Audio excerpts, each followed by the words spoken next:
मान लो एक कमरा है। उस कमरे में बैठे हैं दुनिया के सबसे पढ़े लिखे, सबसे तेज दिमाग वाले लोग। कोई हार्वर्ड से पढ़ा है, कोई नोबेल प्राइज जीत चुका है, कोई लाखों लोगों को लीड कर चुका है।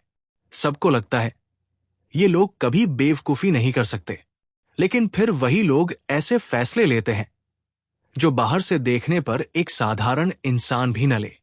युद्ध शुरू हो जाते हैं, कंपनियां तबाह हो जाती हैं, रिश्ते टूट जाते हैं और इतिहास में ऐसे फैसले दर्ज हो जाते हैं जिन पर हम आज सिर पकड़कर सोचते हैं, इतने इंटेलिजेंट लोग ऐसा कैसे कर सकते थे।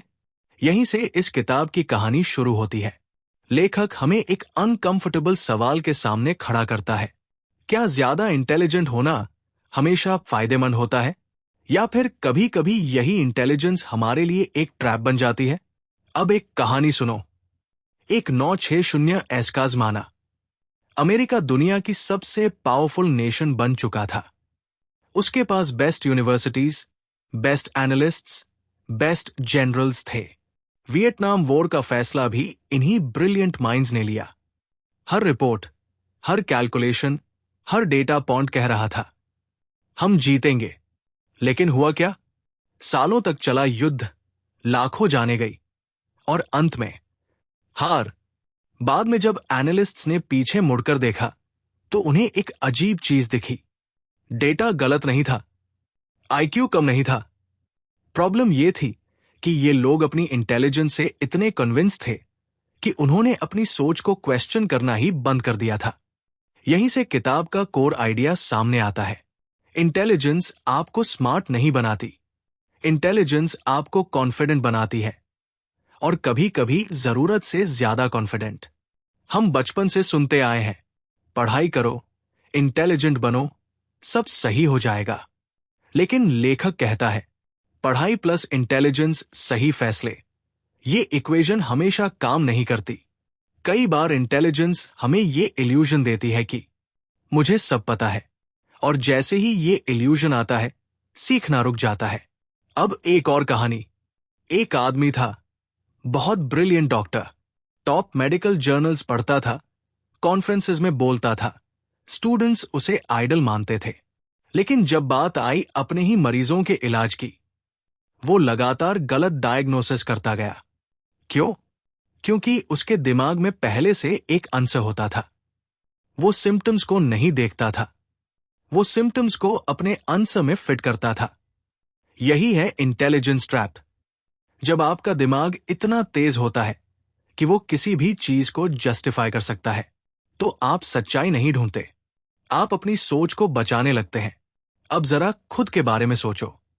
कभी ऐसा हुआ है कि तुमने किसी बहस में गलत बात पकड़ ली, लेकिन फिर भी मानने से इनकार कर दिया क्योंकि तुम खुद को ज्यादा समझदार मानते थे? अगर हां, तो समझ लो ये ट्रैप तुम पर भी काम कर रहा है। लेखक बताता है कि इंटेलिजेंट लोग अक्सर 3 बड़ी गलतियां करते हैं: over confidence, confirmation bias, motivated reasoning. लेकिन ये सब भारी शब्द नहीं है, इन्हें एक कहानी से समझो। मान लो 2 लोग हैं। पहला एवरेज इंटेलिजेंस वाला, दूसरा बहुत हाई आईक्यू वाला। दोनों को एक फेक न्यूज दिखाई जाती है। एवरेज आदमी सोचता है हो सकता है सही हो सकता है गलत।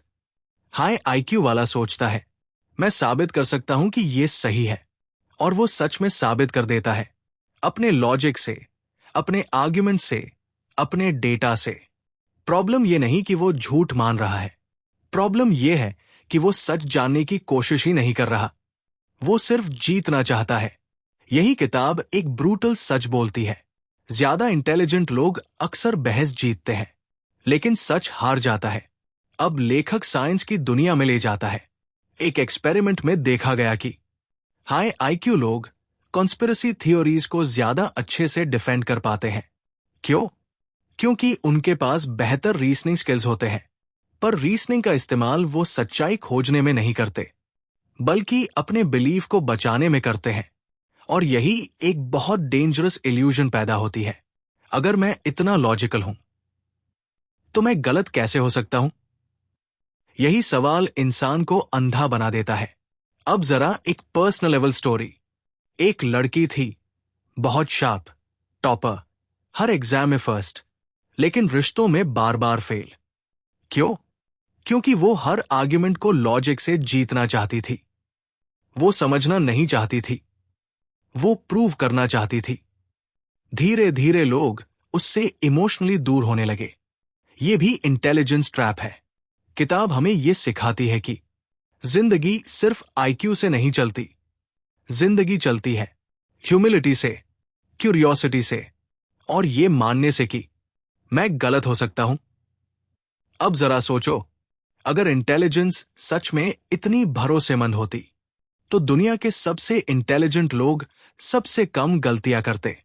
लेकिन इतिहास इसके उलट भरा पड़ा है। लेखक हमें एक ऐसे आदमी की कहानी सुनाता है जिसका नाम सुनते ही लोग जीनियस शब्द इस्तेमाल करते हैं। एक साइंटिस्ट जिसे नोबेल प्राइज मिला, जिसने केमिस्ट्री की दुनिया बदल दी। अब लॉजिकली सोचो, ऐसा इंसान जिंदगी के बाकी मामलों में भी स्मार्ट होगा, है ना? लेकिन यही आदमी स्टॉक मार्केट में अपनी पूरी कमाई गवा बैठा। क्यों? उसने सोचा, मैं मॉलिक्यूल्स समझ सकता हूं तो मार्केट भी समझ ही लूंगा। यही इंटेलिजेंस ने उसे धोखा दिया। उसने रिस्क को अंडर एस्टिमेट किया और अपने कॉन्फिडेंस को ओवर एस्टिमेट।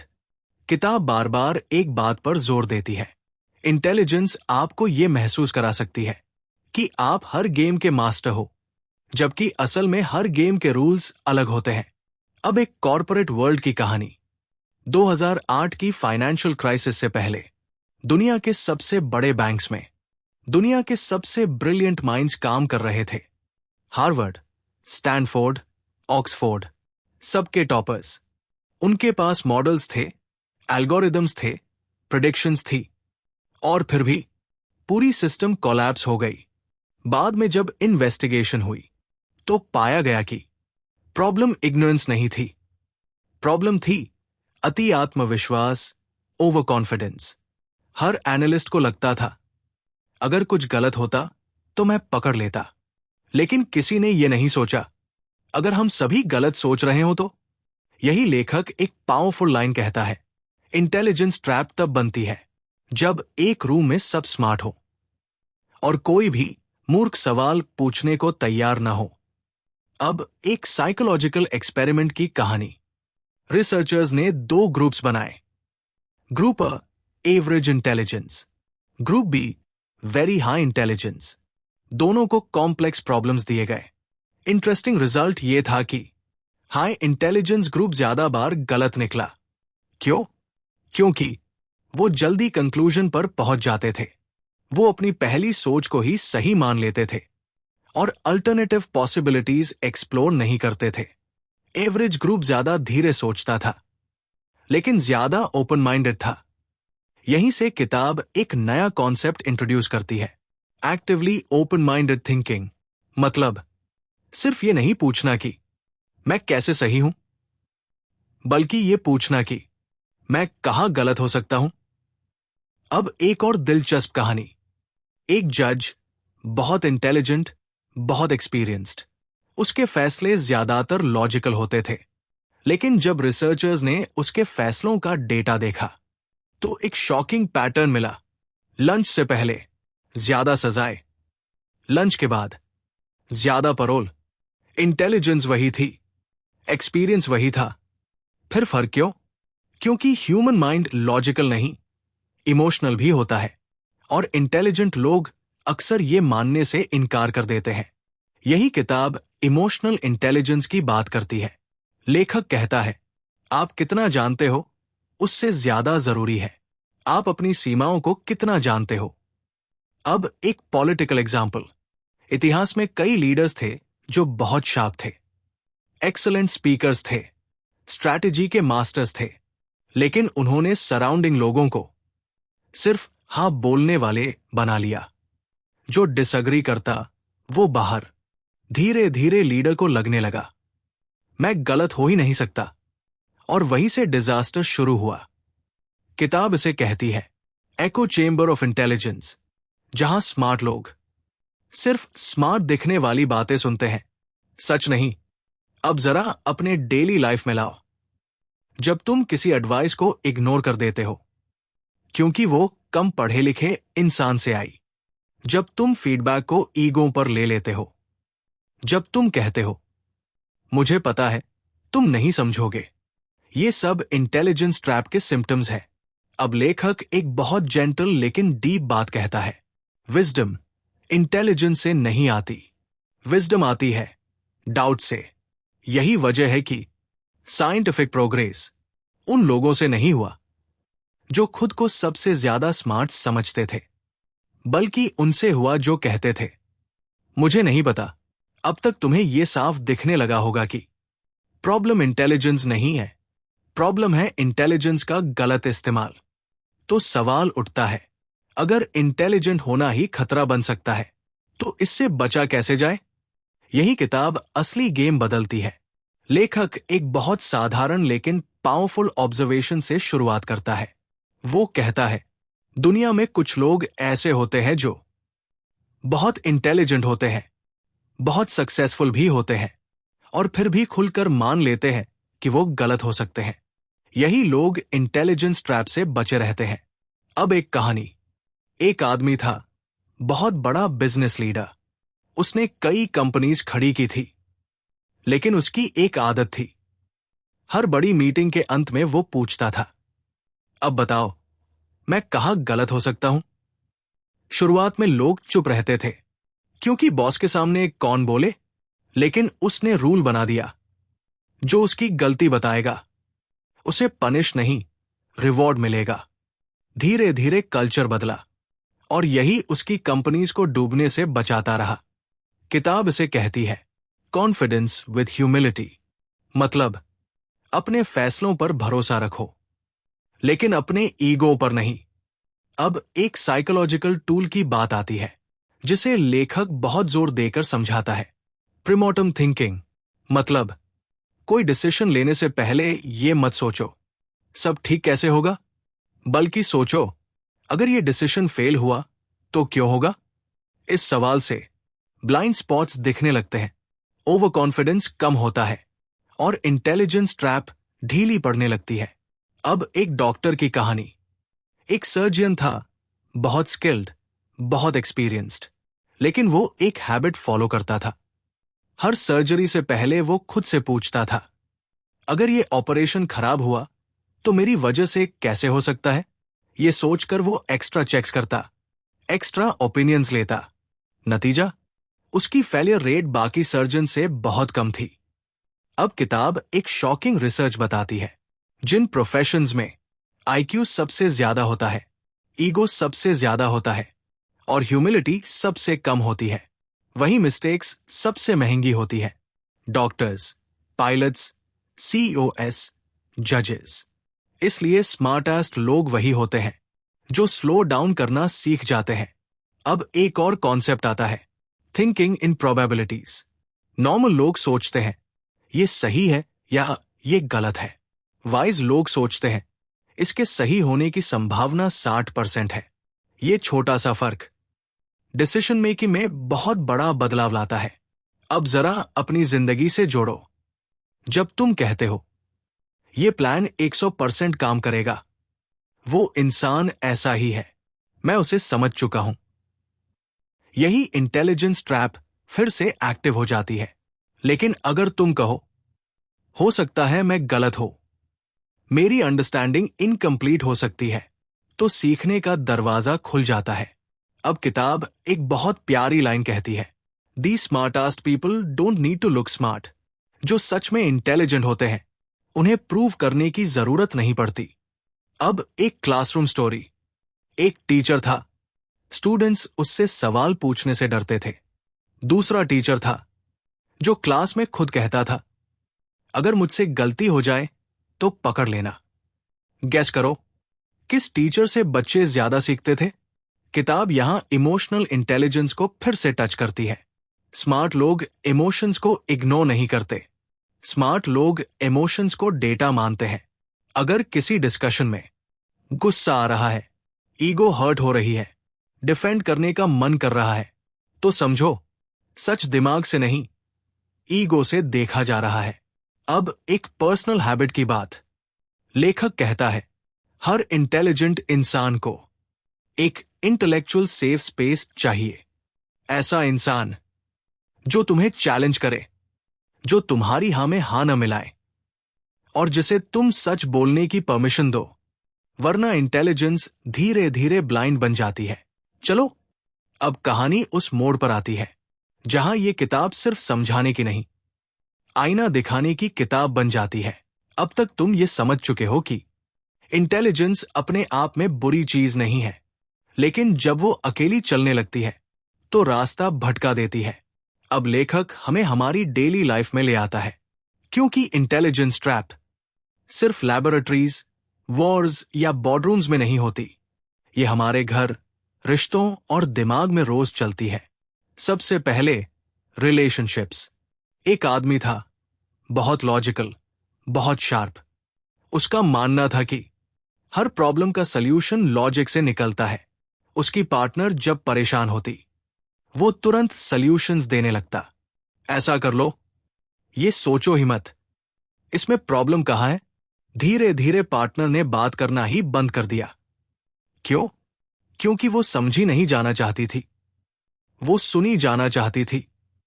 यहां इंटेलिजेंस ट्रैप ये थी कि वो आदमी खुद को हेल्पफुल समझ रहा था, लेकिन असल में वो कनेक्शन तोड़ रहा था। किताब कहती है, हर जगह स्मार्ट होना जरूरी नहीं, हर जगह ह्यूमन होना जरूरी है। अब करियर की बात। बहुत से इंटेलिजेंट लोग करियर में एक कॉमन गलती करते हैं। वो सोचते हैं, मैं सबसे स्मार्ट हूं, मुझे आगे बढ़ना ही चाहिए। लेकिन वो फीडबैक इग्नोर करते हैं, पॉलिटिक्स को मूर्खों का खेल समझते हैं, नेटवर्किंग को फेक मानते हैं, और फिर सरप्राइज होते हैं जब उनसे कम इंटेलिजेंट लोग आगे निकल जाते हैं। क्यों? क्योंकि करियर सिर्फ इंटेलिजेंस नहीं, सोशल अंडरस्टैंडिंग भी मांगता है। अब मनी, इन्वेस्टमेंट्स में इंटेलिजेंस ट्रैप बहुत डेंजरस होती है। हाई आईक्यू लोग ओवर ट्रेड करते हैं, ज्यादा रिस्क लेते हैं, सिंपल रूल्स को इग्नोर करते हैं, क्योंकि उन्हें लगता है ये नियम एवरेज लोगों के लिए है, और यही पैसा डूबता है। किताब में एक रील ऑब्जर्वेशन है, एवरेज इन्वेस्टर्स अक्सर इसलिए जीतते हैं क्योंकि वो खुद को जीनियस नहीं समझते। अब एक बहुत इंपॉर्टेंट कॉन्सेप्ट, द कर्ज ऑफ नॉलेज। जब तुम्हें कुछ ज्यादा पता होता है तो तुम भूल जाते हो कि सामने वाले को नहीं पता। टीचर्स, मैनेजर्स, एक्सपर्ट्स सब इस ट्रैप में फंसते हैं। वो समझाते हैं, लेकिन सामने वाला समझ नहीं पाता। फिर वो कहते हैं, तुम समझते क्यों नहीं? यहां इंटेलिजेंस एम्पैथी को खा जाती है। अब लेखक एक खूबसूरत सवाल पूछता है, क्या तुम सच में समझना चाहते हो या बस समझदार दिखना चाहते हो? यही सवाल इंटेलिजेंस ट्रैप का गेटकीपर है। अब एक छोटी सी आदत जो ट्रैप को तुरंत पकड़ लेती है। जब भी तुम किसी डिबेट में हो, खुद से पूछो, अगर मैं गलत हूं तो मुझे क्या एविडेंस बदल सकता है? अगर जवाब है कुछ भी नहीं, तो समझो तुम सच नहीं, ईगो डिफेंड कर रहे हो। अब एवरीडे लाइफ का एक और example, social media. High IQ लोग यहां भी ट्रैप में फंसते हैं। वो कॉम्प्लेक्स आर्ग्यूमेंट्स बनाते हैं, दूसरों को नीचा दिखाते हैं, सार्केज्म से जीतते हैं, लेकिन सीखते नहीं, सुनते नहीं, बदलते नहीं। किताब साफ कहती है, winning an argument online is often losing intelligence offline. अब लेखक हमें एक शांत लेकिन डीप ट्रूथ देता है, wisdom is not knowing more, wisdom is needing to know less. मतलब, हर चीज पर ओपिनियन रखना जरूरी नहीं, हर बात पर बोलना जरूरी नहीं। अब तक हमने इंटेलिजेंस की चमक देखी, उसका अंधेरा भी, और वो रास्ते भी जिनसे लोग बाहर निकलते हैं। अब सवाल ये नहीं है कि मैं इंटेलिजेंट हूं या नहीं, असल सवाल ये है, मैं अपनी इंटेलिजेंस के साथ क्या करता हूं? लेखक आखिर में हमें एक बहुत साधारण लेकिन लाइफ चेंजिंग आइडिया देता है। वो कहता है, दुनिया दो तरह के इंटेलिजेंट लोगों से भरी है, जो इंटेलिजेंस को आइडेंटिटी बना लेते हैं, जो इंटेलिजेंस को टूल की तरह इस्तेमाल करते हैं, पहला ग्रुप ज्यादा दिखता है, दूसरा ग्रुप ज्यादा आगे जाता है। अब एक आखिरी कहानी। एक आदमी था, बहुत इंटेलिजेंट नहीं कहा जाता था, ना बहुत फेमस, ना बहुत ब्रिलियंट, लेकिन उसमें एक आदत थी। जब कोई उसे कुछ नया सिखाता, वो कहता, इंटरेस्टिंग, मैंने ऐसा नहीं सोचा था। जब कोई उसकी गलती बताता, वो डिफेंड नहीं करता, वो पूछता, तुम्हें ऐसा क्यों लगा? धीरे धीरे वही आदमी ज्यादा वाइज बनता गया, ज्यादा रिस्पेक्टेड बनता गया और ज्यादा सक्सेसफुल भी। क्यों? क्योंकि उसने इंटेलिजेंस को फ्लेक्सिबल रखा। यही किताब का सबसे बड़ा मैसेज छुपा है। रिजिड इंटेलिजेंस टूट जाती है, फ्लेक्सिबल इंटेलिजेंस बढ़ती है। अब लेखक हमें एक आखिरी मिरर दिखाता है। वो कहता है, अगर तुम सच में स्मार्ट बनना चाहते हो तो इन सेंटेंसेस से दोस्ती करो। मुझे पूरा नहीं पता, मैं गलत हो सकता हूं, मैं दोबारा सोच सकता हूं, मुझे समझाओ। ये सेंटेंसेस वीक नहीं है, ये सेंटेंसेस इंटेलिजेंस को इवॉल्व करती है। किताब ये भी साफ करती है कि विजडम का मतलब ये नहीं कि तुम कभी गलती नहीं करोगे। विजडम का मतलब है तुम अपनी गलती से लड़ोगे नहीं, तुम उसे सुनोगे। अब जरा अपने आप से एक ईमानदार सवाल पूछो, क्या तुम फीडबैक को खतरा मानते हो? क्या तुम बहस जीतने के बाद भी खाली महसूस करते हो? क्या तुम्हें मैं गलत हूं कहना मुश्किल लगता है? अगर हां, तो ये किताब तुम्हारे लिए वार्निंग नहीं, इनविटेशन है। इनविटेशन किस बात की? ईगो से क्यूरियोसिटी की तरफ, प्रूविंग से लर्निंग की तरफ, इंटेलिजेंस से विजडम की तरफ। लेखक आखिर में कहता है, सबसे स्मार्ट लोग वो नहीं होते जो सबसे ज्यादा जानते हैं, बल्कि वो होते हैं जो सबसे ज्यादा सीख सकते हैं। इंटेलिजेंस तुम्हें तेज बनाती है, ह्यूमिलिटी तुम्हें सही बनाती है, क्यूरियोसिटी तुम्हें जिंदा रखती है। और जो इंसान इन तीनों को बैलेंस कर ले, वो इंटेलिजेंस ट्रैप में नहीं फंसता,